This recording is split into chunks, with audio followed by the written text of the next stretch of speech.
In June 2017, a routine welfare check in rural Canyon County, Idaho, uncovered one of the most disturbing crimes in the region's history. 3 women named Cheryl Baker, Nadia Medley, and her 14-year-old daughter Payton Medley were found executed in a shed on a farmhouse property, victims of a man who had been living an elaborate double life for years. The prime suspect, Gerald Mike Bullinger, vanished and has never been found, leaving behind a trail of deception, manipulation, and unanswered questions. Cheryl Baker was born on September 6, 1960 in Detroit, Michigan to Harold Leroy and Doris Baker. She grew up with 2 brothers, Byron and Lyle, and a sister named Joy. From an early age, Cheryl exhibited a love for adventure. She worked as a lifeguard as a teenager and later participated in a Michigan statewide bicycle tour with her father, which became a cherished family tradition. After graduating from college in 1984, she relocated to Utah and began a 32-year career at the Utah Schools for the Deaf and the Blind, where she taught children with hearing impairments. Her colleague Michelle Tanner, who later became superintendent of the school, described her as someone who impacted many students and was especially devoted to her work. Cheryl frequently purchased school supplies and clothes for students in need and actively pursued grants to enhance her classroom resources. She eventually earned a master's degree in education while continuing to teach, and in her final years of work, she taught art at Greenwood Charter School in Harrisville, Utah.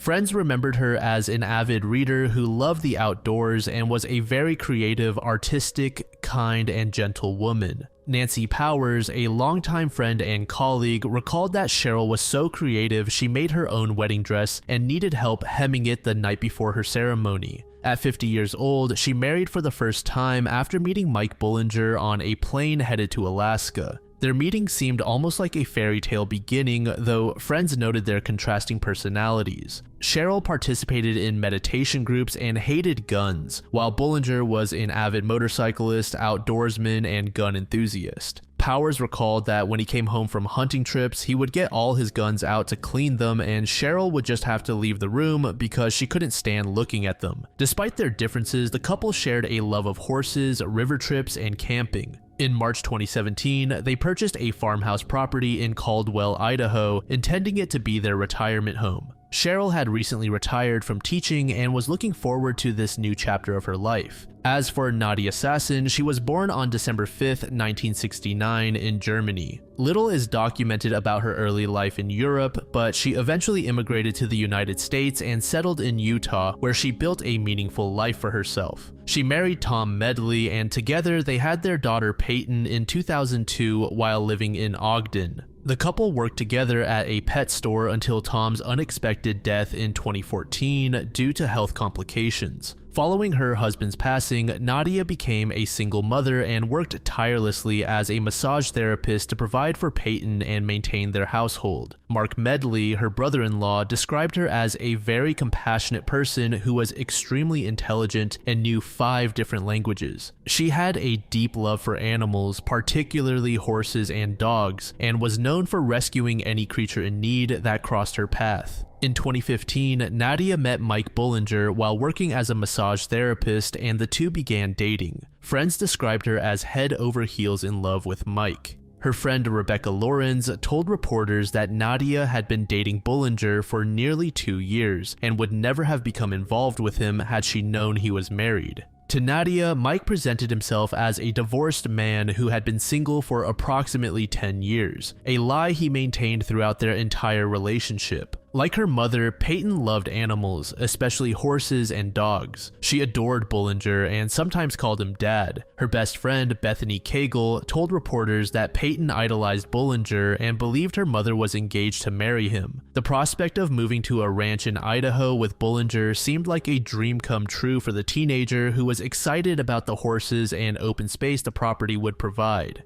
As for Mike Bullinger, he was born and raised in Billings, Montana. He attended Ricks College, now Brigham Young University, in Rexburg, Idaho, where he met his first wife, Jackie Garcia, in 1970. A member of the Church of Jesus Christ of Latter-day Saints, Bullinger served his mission in Manila in 1976 and married Jackie at the Salt Lake City LDS Temple in 1978. Their 10-year marriage revealed Bullinger's true nature. Jackie later described him as selfish, dishonest, violent, and sociopathic, ultimately fearing that he might kill her one day. In an interview with the Idaho Statesman, she said that you could catch him red-handed, God could be pointing at him, and he'd still lie all over the place. She sought help from the LDS Church in Billings because Bullinger had been hitting her during arguments. She pursued couples counseling, therapy, and assistance from Bullinger's family, but no one could believe that the charming man would be so violent. One of their 2 children later revealed to Jackie that his father had abused him on at least one occasion. Throughout the marriage, Bullinger cheated repeatedly, lied compulsively, and manipulated those around him. After the marriage ended in 1988, he married his second wife, the same woman he had been having an affair with while still married to Jackie. According to Jackie, his second marriage followed the same abusive pattern, and it too ended in divorce. Bullinger worked as a licensed pilot and occasionally served as an outfitter, leading tourists on extended hunting trips to remote wilderness areas. Before moving to Idaho, he was employed with Classic Aviation Services in Utah and later took on contract work as a corporate pilot in Idaho. His aviation skills and outdoor expertise made him comfortable in wilderness environments, capabilities that would later complicate the manhunt for him. By the time Bullinger began seeing Nadia Medley in 2015, he had already established a decades-long pattern of infidelity, manipulation, and compartmentalized relationships. As mentioned, his second marriage after Jackie also ended in divorce. And once again, Bullinger transitioned seamlessly from one relationship to the next when he met Cheryl Baker, who would become his third wife. Allegedly, she was the mistress he had been seeing while still married to his second wife. This established a clear modus operandi. Bullinger never ended a relationship without already having secured another woman waiting in the wings, often overlapping his romantic entanglements for months or even years before making any transition. What made him particularly effective at maintaining these parallel lives was his apparent ability to fully inhabit different personas depending on which woman he was with. He was not merely hiding one relationship from another, he was actively presenting himself as a devoted, singular partner to each woman involved, tailoring his personality, interests, and even his professed religious beliefs to match theirs. Cheryl Baker met Bullinger sometime around 2007 or 2008 under seemingly cinematic circumstances. Just as I previously shared, the two were seated next to each other on a commercial flight headed to Alaska. Bullinger, working as a pilot and drawing on his natural charisma, struck up a conversation with the middle-aged school teacher. They talked for the duration of the flight, and by the time the plane landed, they had exchanged phone numbers. For Cheryl, who had never been married and was now in her late 40s, meeting a confident, adventurous man who shared her love of the outdoors must have felt like destiny, finally delivering the romance she had waited her whole life to experience. Their courtship progressed over the following years, and the couple married in Park City, Utah around 2010, making Cheryl the third wife. Friends recalled that Cheryl was so excited about the wedding and so enthusiastically hands-on that she made her own wedding dress. From the outside, the marriage appeared happy and stable for the better part of a decade. Cheryl's friends and colleagues observed a couple who, despite their differences in personality and interests, seemed to genuinely enjoy one another's company. They traveled together, attended events together, and maintained a home in Ogden, where Cheryl continued her long career in education. While maintaining this relationship, Bullinger was simultaneously cultivating a separate romantic relationship with another woman just 8 miles away. In 2015, approximately 5 years into his marriage to Cheryl Baker, Mike Bullinger walked into a massage therapy session that would ultimately lead to tragedy. When he entered the establishment and greeted Nadia Medley, he presented himself as everything she could have hoped for in a potential new partner. He was tall, confident, and financially stable. Most importantly, he claimed to be a divorced Mormon from Montana who had been single for approximately 10 years. There was no indication whatsoever that he was currently married to anyone. To Nadia, Bullinger was exactly what he presented himself to be, an available, successful man looking for love. The attraction between them was immediate and intense. Nadia's friend Michelle Holbrook later told investigators that Bullinger, quote, just made her feel great. He made her feel beautiful, he made her feel happy, he made her feel loved, and he spoiled her.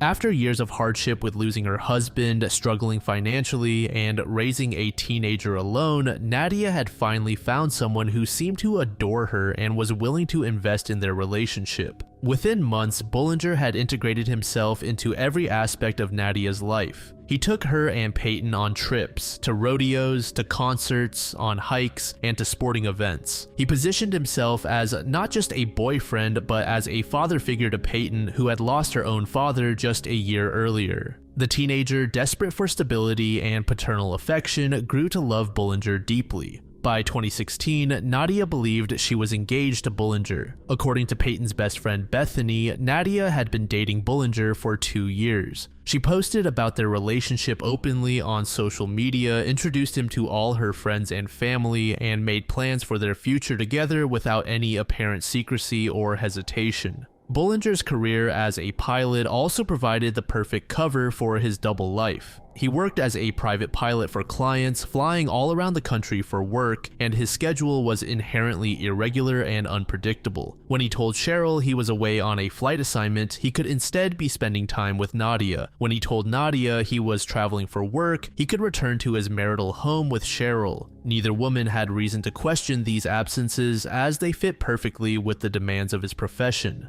Fast forward to June 6, 2017, an unsettling silence began to descend over the relationships that Nadia and Payton Medley had made throughout their lives. Sydney Call, Payton's friend, was among the first to notice something had gone terribly wrong. The last text message she received from Payton came on June 6th, and after that date, the bright, talkative teenager simply stopped responding. This was wholly out of character for a 14-year-old girl who constantly exchanged messages with her friends. The sudden radio silence was incredibly jarring. As the days passed, the concern among Nadia's friends and family members grew increasingly acute. Nadia had been planning to drive back to Ogden on the weekend of June 9th to pick up her horses and transport them to the new Idaho property where she, Payton, and Bullinger were building their life together. This trip was significant as the horses represented one of the final pieces of Nadia's old life that needed to be brought to the Caldwell ranch, and she had been eagerly anticipating reuniting with them in their new home. When June 9th came and went without Nadia appearing to collect the animals, the horse owners who had been caring for them grew alarmed. They tried calling her repeatedly, but every attempt went unanswered. Nadia's friend Michelle had last heard from her sometime around late May, and when she reached out again in early June, she received no response. Rebecca Lorenz, another close friend from Ogden who had known Nadia for 6 years, similarly found herself unable to reach the woman she had watched transform from a struggling widow into a woman head over heels in love. No calls were returned and no text messages were answered. Nadia's normally active Facebook page, which had been filled with photographs and updates about her adventures with Bullinger and Payton, went silent. Meanwhile, on the other side of Bullinger's double life, Cheryl's family and friends were experiencing a similar distress. Cheryl had always been reliable about staying in touch with her loved ones. When several days passed without any word from Cheryl, her brother Byron Baker and other relatives began to worry. They knew Cheryl and Bullinger were in the process of transitioning to their new Idaho retirement home, but the complete communication blackout was deeply unusual for someone as connected as Cheryl. Adding to the mystery was a cryptic text message that Cheryl had apparently sent to a close friend in Utah around June 11th, 2017. The message read simply, "Take care of my dogs. I don't know if I'm coming back." This text was deeply troubling to those who received it. Cheryl adored her dogs and would never have abandoned them without explanation. The ominous phrasing suggested something was profoundly wrong, yet the message itself was so brief and devoid of context that it raised more questions than it answered. Investigators would later theorize that this text was almost certainly not sent by Cheryl at all. The message appears to have been composed and sent by Mike Bullinger from his wife's phone in an attempt to buy himself time to delay the moment when people would start asking questions and potentially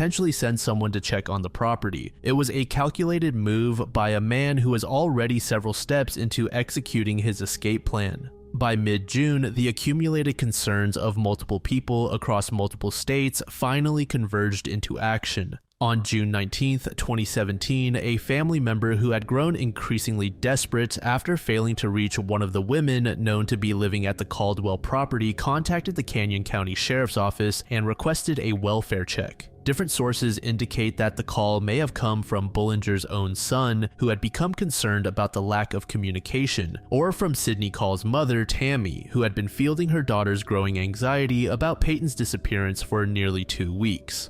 In a dispatch recording later obtained by investigators, Tammy can be heard saying the following to the operator: "Nadia Medley, my daughter's really good friends with her daughter, and there's been no correspondence for the last 10 days. We're just a little bit concerned." A deputy was then dispatched to the rural property located in the outskirts of Canyon County. The property sat on roughly 1.5 acres of land and featured a farmhouse that had been built in 1964. When the deputy arrived, the first indication that something was catastrophically wrong came before he even set foot inside the home. As he made his way onto the property and began looking around the small farmhouse and the surrounding wooded lot, a powerful, nauseating odor overwhelmed his senses. The smell of decomposition is unmistakable to those who have encountered it, and this deputy recognized immediately that he was dealing with something far more serious than a simple welfare check on an unresponsive homeowner. As the deputy moved deeper into the property, the smell grew progressively worse the closer he got to a storage shed located behind the main house. Along with the overwhelming stench came another ominous sign: an enormous swarm of flies congregating around and inside the structure. Preparing himself for what he might find, the deputy approached the shed and peered through the door. What he saw confirmed his worst suspicions. A blue tarp lay on the floor of the shed, covering something beneath it. When he made entry and moved closer to investigate, he discovered that the tarp concealed multiple dead bodies. The decomposition was so severe that the responding officers could not immediately determine even basic identifying characteristics of the victims, like their gender, their race, or even precisely how they had died was impossible to ascertain through visual examination alone. However, the horror extended beyond the human victims. Inside the shed, alongside the 3 women, investigators found 3 dogs that had also been shot execution style, just like their owners. These were almost certainly the beloved pets that Nadia and Payton had rescued and doted on throughout their lives. The motivation for killing the dogs remains unclear. Perhaps they became aggressive when Bullinger turned violent against their owners. Or perhaps Bullinger simply eliminated them to ensure there were no witnesses, no creatures that might bark or howl and attract someone to investigate. Whatever his reasoning, the execution of the family pets added another layer of cruelty to an already tragic crime. Beyond the shed, the property revealed several other animals that had been living on the ranch in various states of distress or death. Birds, cats, and chickens were found to have died from starvation and dehydration in the days and weeks since the murders occurred. Some living animals were recovered during the subsequent investigation and removed from the property.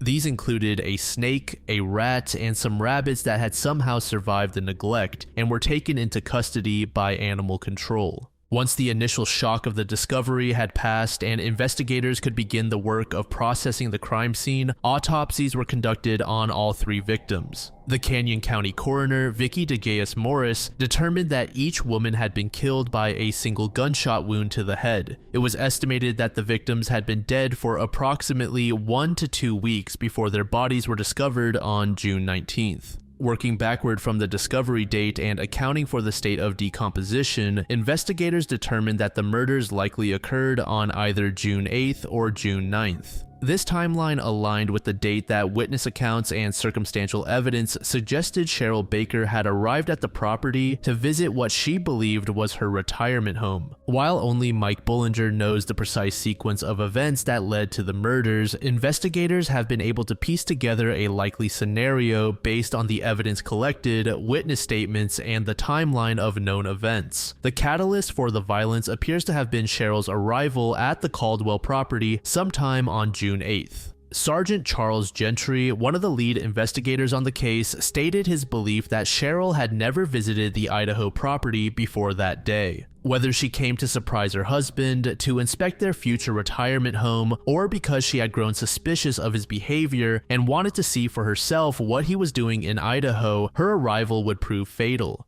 When Cheryl arrived, she did not find her husband alone preparing their retirement sanctuary. Instead, she encountered Nadia and her daughter Payton living in the home for over a month, who believed they were building a future with the man Cheryl had been married to for nearly a decade. The two worlds that Bullinger had been working to keep hidden from each other had suddenly collided. Neither Cheryl nor Nadia had any prior knowledge of the other's existence. Notably, there were no disturbance calls to police from neighbors on June 8th or 9th. This absence of reports suggests that whatever confrontation occurred between Cheryl and Nadia may have initially remained civil. One neighbor, Cindy Morrison, later told reporters that she had heard a loud scream early one morning sometime around June 6th to June 10th, but she wasn't certain whether the sound came from an animal or a human, and she opted not to call police. In a rural area where livestock, wildlife, and domestic animals are common, unusual sounds often go unreported. That scream may have been the last desperate cry of one of the victims, or it may have been unrelated entirely. Without more evidence, investigators could not draw firm conclusions. Rather than fleeing in a panic or showing any outward signs of distress, Bullinger proceeded to carry out what appeared to be a carefully premeditated escape plan, one that began remarkably with a leisurely sit-down breakfast. On the morning of June 10th, likely less than 48 hours after the murders, Bullinger walked into a restaurant called The Griddle in Nampa, Idaho. There, surrounded by ordinary people enjoying their Saturday morning meals, the man who had just committed a triple homicide sat down and ordered breakfast. He ate his eggs and sausage alone, unhurried, before paying his bill and walking out. The image of Bullinger calmly consuming breakfast while the bodies of three women decomposed in a shed just miles away speaks to either profound psychological detachment or meticulous planning, perhaps both. Sheriff Kieran Donahue and other investigators have pointed to this behavior as evidence of Bullinger's sociopathic tendencies. As one source noted, Bullinger had no issue throwing back some eggs and sausage right after killing his wife, girlfriend, and a young girl he had called his stepdaughter. This was not a man overcome with remorse or spiraling into self-destruction. After finishing his breakfast, he embarked on the next phase of his escape. He drove his pickup truck approximately 280 miles south to Ogden, Utah, a journey of roughly 4.5 hours. This was the home he had shared with Cheryl. Surveillance cameras captured Bullinger arriving in Ogden, confirming that he made this drive on June 10th. Once at the house, he parked his pickup truck and made a curious move. Rather than continuing his escape in his own vehicle, which might be more easily traced to him, he retrieved a bicycle and rode it to a nearby Ford dealership. Cheryl's white 2007 Ford Focus had been at the dealership for routine servicing, and Bullinger picked it up as if nothing were amiss. At precisely 10:34 a.m. on June 11th, a camera captured the white Ford entering Grand Teton National Park through the Moran entrance in Wyoming. Behind the wheel, clearly visible in the footage, was 60-year-old Bullinger. From this entrance, a driver could reach the Pacific Creek campground in the Bridger-Teton National Forest in approximately 30 minutes. After this timestamp, Bullinger seemingly vanished. No further confirmed sightings would ever be made. However, there was a slight break in the case when a 17-year-old employee of the National Forest made a report. On July 12, 2017, approximately 1 month after the murders, a young woman named Gina Hunn noticed something that didn't feel right. A white Ford Focus sat at Campground 4 covered in a thick layer of dust on its windshield, a clear indication that it had been sitting untouched for a considerable time. Gina snapped photographs of the car and its license plate, then returned home to Jackson Hole that evening. Sitting at her computer, she searched for the missing hikers in the area and ran the license plate number. The results were alarming. The plate was connected to a nationwide manhunt and a triple homicide in Canyon County, Idaho. The car belonged to one of the murder victims, and the man suspected of killing her had been driving it when he disappeared into the wilderness weeks earlier. Gina immediately contacted law enforcement. Idaho authorities asked Wyoming officials to secure the vehicle as quickly as possible while they began the process of writing a search warrant and traveling to the scene. The camp host manager Paul later told investigators that he had first noticed the white car on June 23rd, 12 days after Bullinger entered the park and nearly 3 weeks before Gina's tip led to its official discovery. As far as Paul could tell, the car had sat in that spot without moving from June 23rd until July 12th. He had even left notes on the windshield asking the owner to contact him, but no one ever responded or appeared near the vehicle. This timeline raised immediate questions. Where had Bullinger and the car been between June 11th when he entered the park and June 23rd when the car was first spotted at Pacific Creek? The 12-day gap remained unexplained, suggesting that Bullinger may have spent nearly 2 weeks somewhere else, perhaps moving through the wilderness or staying in the car at different locations before finally abandoning it at the campground. When investigators finally gained access to the vehicle, they found additional details that provided a look into what Bullinger was up to. The vehicle's trunk had been packed with supplies that suggested Bullinger had prepared extensively for an extended period in the wilderness, or for starting a new life entirely. The trunk contained a comprehensive camping setup which included a sleeping bag, a tent, a cot, a day pack, extensive survival gear, matches,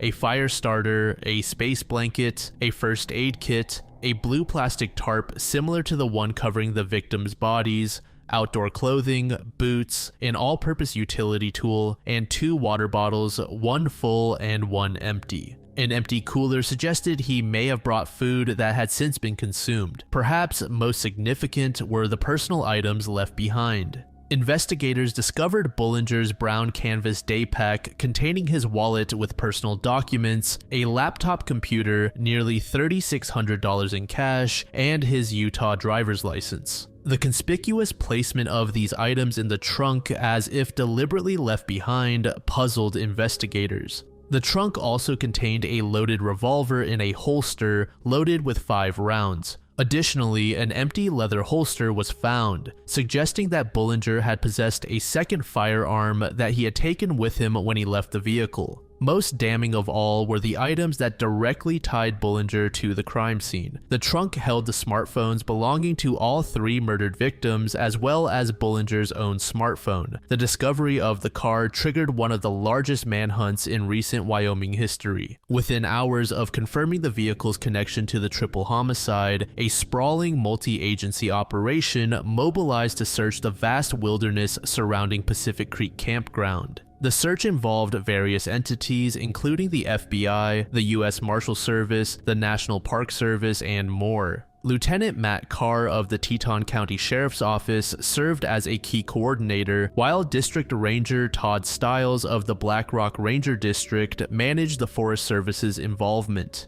As news of the manhunt spread, tips began flooding in from across the region and eventually from across the country. Some proved more credible than others, but each had to be investigated. The most significant potential sighting came just days after the car was discovered. A family hiking near Pacific Creek Campground reported that they might have seen Bullinger walking up a trail in the area. The description was of a gray-haired man in dirty clothes, alone, without a hiking pack or water. This sighting, if accurate, would place Bullinger in the wilderness approximately 3 weeks after the murders and less than 2 weeks before his car was officially discovered. Law enforcement considered this trail sighting legitimate and searched the area extensively during the manhunt. A ranger's wife also reported seeing someone matching Bullinger's description in the same general area. These reports fueled hope that Bullinger was still alive and still in the vicinity of Pacific Creek, and that an arrest might be imminent. On July 20th, another potential sighting was reported roughly 100 miles southeast of Pacific Creek. Bonneville County deputies responded to the Fall Creek area near Swan Valley in eastern Idaho after receiving a report that someone resembling Bullinger had been seen.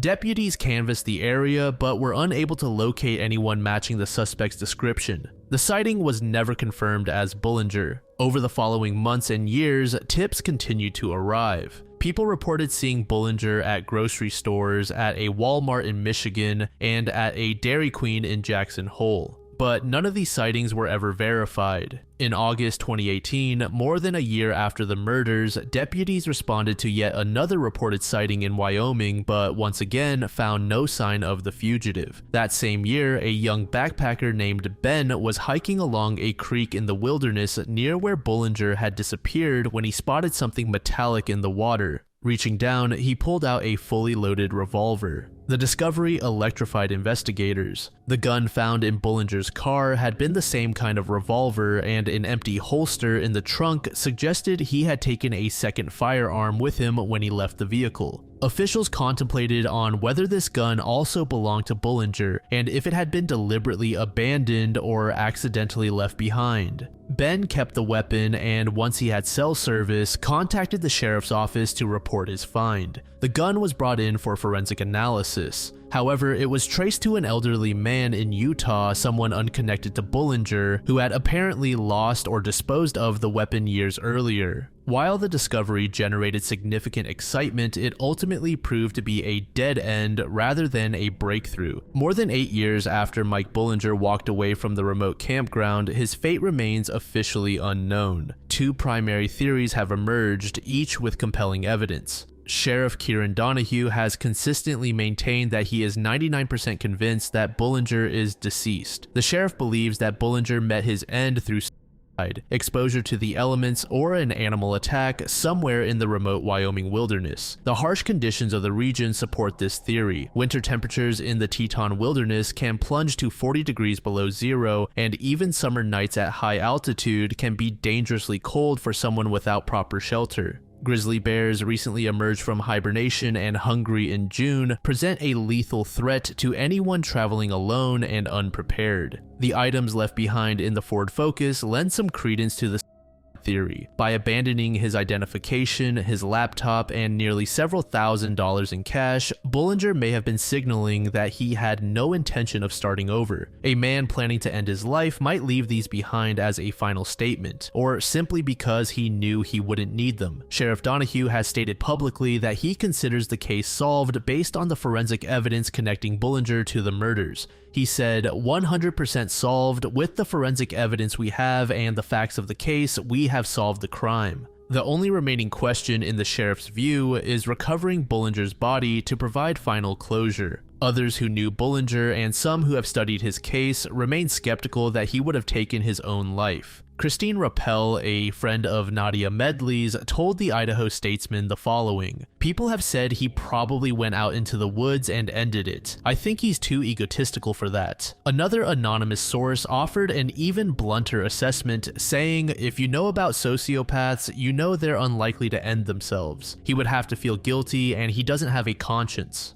Bullinger's professional background gives weight to this theory. As a licensed pilot who had flown many types of aircraft, he possessed skills that could facilitate an escape from the country. His experience as a wilderness guide and outfitter meant he knew how to survive in remote environments and how to navigate without detection. The presence of fake IDs, which investigators believe he may have taken with him, would allow him to assume a new identity. A forensic psychologist consulted by the Crime Junkie podcast compared Bullinger to John List, the notorious killer who murdered his entire family in 1971 and then vanished for 18 years before being captured. List, too, had been a seemingly respectable family man who simply walked away from his crimes and started a new life under an assumed name. If Bullinger followed a similar path, he could theoretically be living anywhere in the world under a different identity, now 68 years old if still alive. The route from Wyoming to Billings, Montana, where Bullinger had been registered for a motorcycle rally, passes through sparsely populated areas where a man could easily disappear. Some investigators have speculated that Bullinger may have hiked out of the wilderness, hitchhiked to Billings, and used resources he had stashed there to begin his new life. Despite the lack of new evidence, the case officially remains open. Sheriff Donahue has stated, "We want to find justice or accountability for this family. We want to close the book, and it might take us some time, but we're not going to give up."